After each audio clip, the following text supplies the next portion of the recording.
All right, Shalom, Makim, Shalom. I'm going to start by giving infinite honors and praises to Yahweh, Ba'ashem, Yahushai, Ba'ashem, Arakakwadash.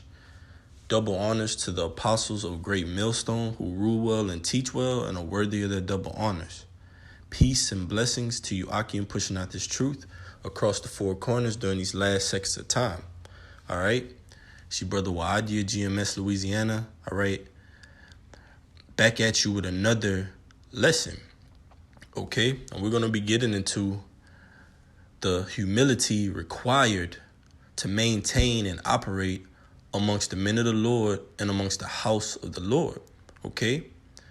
You can't fake humility because over the while, the Lord is going to come and search you out, and either he's going to chastise you and get that spirit off of you and correct you, all right? Or he's going to deal with you on another sort of judgment, all right? So we know we were taught this truth mercifully by the Lord, Yahweh Bashem Yahushua, putting the spirit on the elders and apostles of Great Millstone to bestow and instill this wisdom, knowledge, and understanding into us. So we've came a long way, all right, up until this point, and a lot of respect and humility has gotten us this far. So that's the same respect and humility that we instill in younger brothers, that we instill in the body and in different churches, all right, so that vibration can be on one accord, all right? And with that being said, you have certain individuals that are set up over you, all right?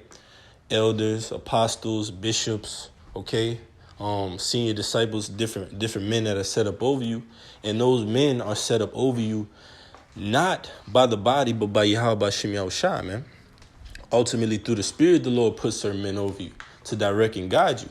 And those men deserve their due diligence and their respect, all right? That's why we always give the elders their double honors, man, all right? And the apostles, man, because they laid the foundation and they laid the work, and that's worthy of praise. That's worthy of, like they say, you got to give them their flowers, man, okay? So ultimately, that's what this lesson is going to be getting into. Without further ado, let's get into it.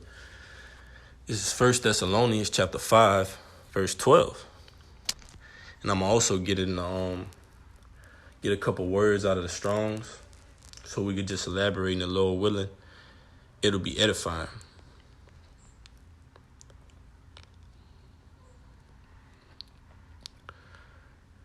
All right. I first want to get that word beseech, because this is an order, this is a commandment. All right. It says beseech, because it says beseech you brothers. It says to question, to ask, to request, to entreat, to beg. All right. So this is a plea right here, man. This is a requirement. Okay. That we love our brothers, that we know those who labor among us. It says 1 Thessalonians 5 and 12. And we beseech you, brethren, to know them which labor among you and are over you in the Lord and admonish you, right? Because that's the Lord's security system. That's the Lord's government. That's the Lord's body. You have to tend to the flock continually.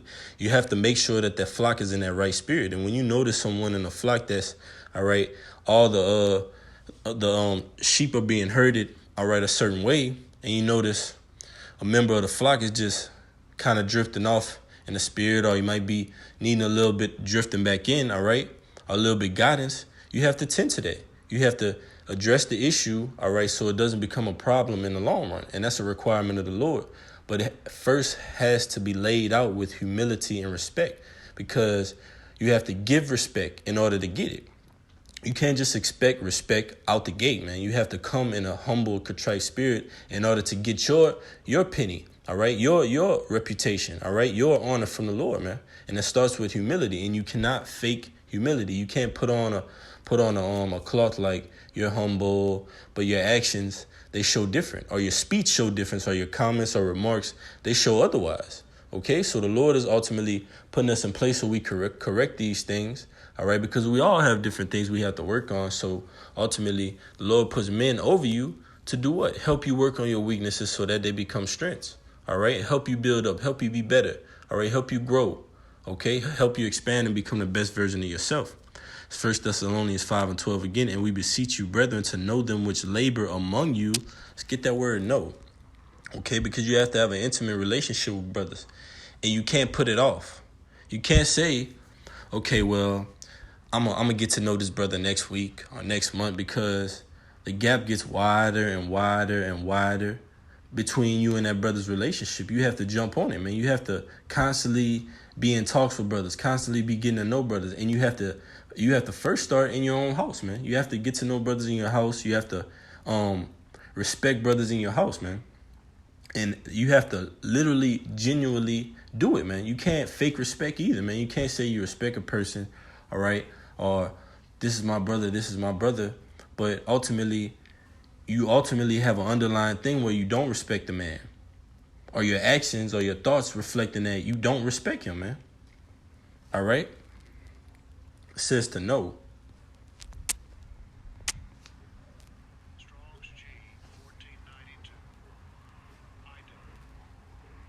Right, to know, because it says to know them which labor among you. It says to see, to perceive with the eyes. So you got to actually look at brothers with the eyes. You got to peep them out, see how they looking, see how they acting, all right?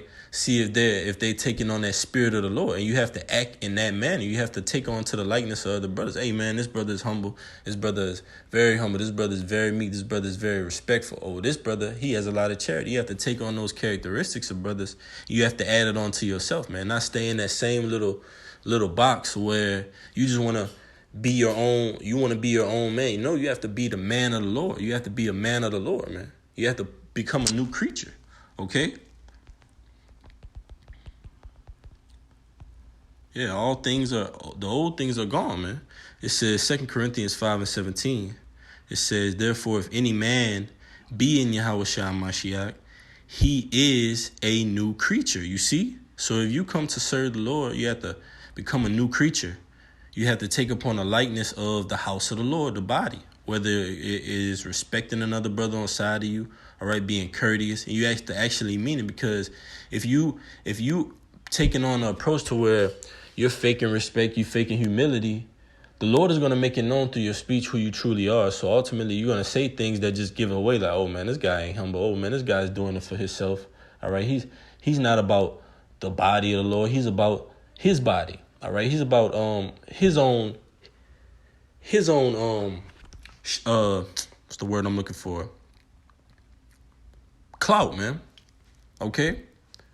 You just want some type of recognition for yourself, not for everybody else. Because a good team player does what? He makes everybody else around him better. That's only the gift given to certain people, all right? That group that we specifically call the elect, man. You can go and make everybody else around you better and help build everybody else, man. That's what the Lord requires. That's how the Lord deals with men, all right? He puts in them that ability to be an innovator, okay, a builder, all right? Okay? So we have to take on that same approach, man. Are you doing it for yourself, or are you doing it for your brothers that labor around you, all right? It's 1 Thessalonians 5:13, and to esteem them. Let's get into that word esteem, because that goes into respect, man. You have to hold brothers in high regards, and it's going to show, man. You can't say that, okay, I love my brother, and we're going to get that precept too, man.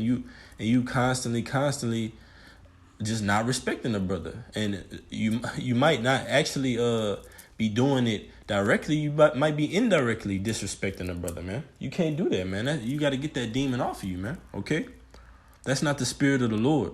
It's 1 Thessalonians 5:13, and to esteem them. Okay, so those that are over you in the Lord, you have to esteem them very highly in love for their work's sake, and be at the peace among yourself. Because you have brothers that have come in a year or two ahead of you, 5 years ahead of you, 10 years ahead of you, maybe even 20 years ahead of you, man, and so on and so forth. So they've laid out the foundation for you to come in and get the truth. For you to come in and it be easily understood, and the breakdowns be there, and the wisdom and knowledge and understanding be there for you to get, man. All right? So you have to esteem them, which we're going to get, very highly. The scriptures didn't say highly, it said very highly, man. So this is an emphasis on the amount of esteem you have to have for brothers that are over you, man. You have to literally treat them, okay, as if they're your spiritual father. All right? Strong's G 5228. You see, it says in behalf of, for the sake of, over, beyond, more than, more, beyond, over. You see, it says of place. Strong's definition: over, of place, above, beyond, across. You see, you got to go above and beyond, man. All right, to respect a man. All right, to show that charity, to esteem. Okay, let me see real quick.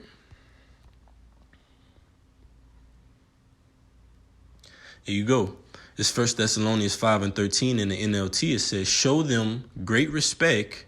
Oh, Salaki, I'll start from 12. It says, 1 Thessalonians 5:12 in the NLT. Dear brothers and sisters, honor those who are your leaders in the Lord's work. So you have leaders that are set up over you, man. You have to honor them. You have to respect them. All right? You have to cherish them, man. You have to consider them as like fine gold, man. Like, you don't find something like this, I'm not going to get another person like this around me. I'm not going to have another brother like this that's on my side, that's willing to do for me the things that this world won't do for me, man. A good friend is hard to find, man. The elect are hard to find. That Yahushua was hard to find, man. That good man. So we have to be like unto that, and we have to always keep that in mind. It says, who are your leaders in the Lord's work? They work hard among you and give you spiritual guidance. You see? Verse 13, show them great respect and wholehearted love because of their work, and live peacefully with each other. Let's get that word wholeheartedly, because you can't show a person half-heartedly love, man. You see? You can't show them half-heartedly love. You have to show them wholeheartedly love. Okay? Steaming because... see if it's this one.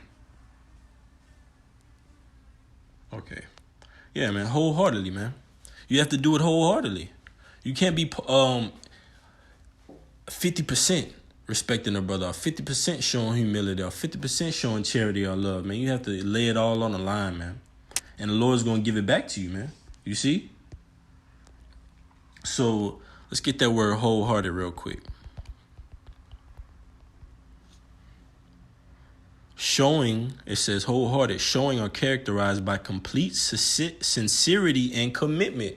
Complete sincerity, complete commitment. All right? It says show them, 1 Thessalonians 5:13, again, the NLT, it says show them great respect and wholehearted love because of their work, you see? And live peacefully with each other, man. All right? So wholeheartedly, again, showing are characterized by complete sincerity and commitment. So there is a such thing as faking sincerity, because right there it says complete sincerity. So someone can have partial sincerity, man, or partial respect for you, okay? And they could be showing that. So you got, in order to have the body in that same spirit of the Lord, where we loving each other, all right? We're honoring each other, you see? You have to do it wholeheartedly, man. You can't go 50%, all right? Because where's the other 50% being given? If you respecting the brother 50%, then the other 50% is disrespect. Or if you're 50% humble, the other 50% is pride, man. You see? So we got to operate in wholeheartedness, man. All right?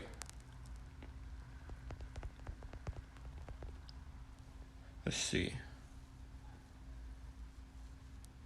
Let's see which one I want to get first.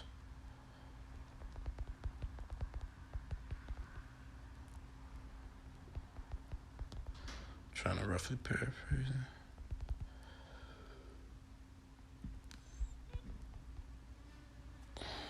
Yep. Here we go. It's Matthew chapter 12. All right. And I'm going to start at verse 46. It says, while he yet talked to the people, it's talking about Yahushua, it says, behold, his mother and his brethren still without. They were standing around, all right? They were trying to speak with Yahushua, because Yahushua was in the temple basically questioning, asking questions, doing his research, being studious about the Lord's business, man, which we all are expected to do, man. And a part of the Lord's business is the brotherhood, man, is respecting the brotherhood, is holding the brothers on side of you in high regard, man. The scriptures tell you a prophet is not respecting his own household, all right? And ultimately, we got to get out of that spirit, man. You got to respect the man on side of you, man. Especially if that man has done nothing except try to build you up, all right, help you, and things that are not even in the truth, okay? Spiritual arms and physical arms, man. Men have done this, all right, for brothers, help brothers up when they're down, not only in the spirit and break bread with them through scriptures, but also monetary funds, man. This is the atmosphere of Great Millstone. We help brothers, man. Brothers on side of you, respect them, man. We respect what they're going through. We respect, all right, their walk in the truth, man. Whether they may be going through something or whether they have a high or low, all right, we reverence that, man, all right? And we wholeheartedly love that brother, okay? But it says, and he stretched forth his hand towards his disciples and said, or Salaki verse 48. But he answered and said unto them that told him, who is my mother and who are my brethren? And he stretched forth his hand towards his disciples and said, behold, my mother and my brethren. Whosoever shall do the will of my Father which is in heaven, the same is my brother and sister and mother, you see? So you got men that are doing the will of the Father in heaven. So that's supposed to be your brother, your sister, your mother. That's your family, all right? We put them priority over our own family that we grew up with, man, because we know our family, all right, they don't have the breakdowns, all right? They're not calling upon the name of the Lord 9 times out of 10, all right? They're not keeping the high holy days, keeping the Shabbats, all right, showing brotherly love, out on the highways and byways, rubbing shoulders with you, all right? So you have to keep that in mind, man, and keep in mind that the Lord is way far more greater in power than us, man. His thoughts are not our thoughts, his ways are not our ways. So the Lord has something in store for us and in plan, and he's just setting it up. He's setting up the pieces, and he's going to see if you respect his house, if you respect the Lord's moves, all right? And if you don't respect it, then you don't respect the Lord, man, all right? Lord willing, this message was edifying. I'm going to say Barakatah Yahweh, Barakatah Yahushai, Call Halal Yahweh by Hashem Yahushai, by Hashem Arakakwadash. Double honors to the apostles of Great Millstone who rule well and teach well and are worthy of their double honors. Peace and blessing to you, Akim, pushing out this truth across the 4 corners during these last 6 of time. Kwam Yashala, Call Halal Yahweh by Hashem Yahushai, by Hashem Arakakwadash. Shalom.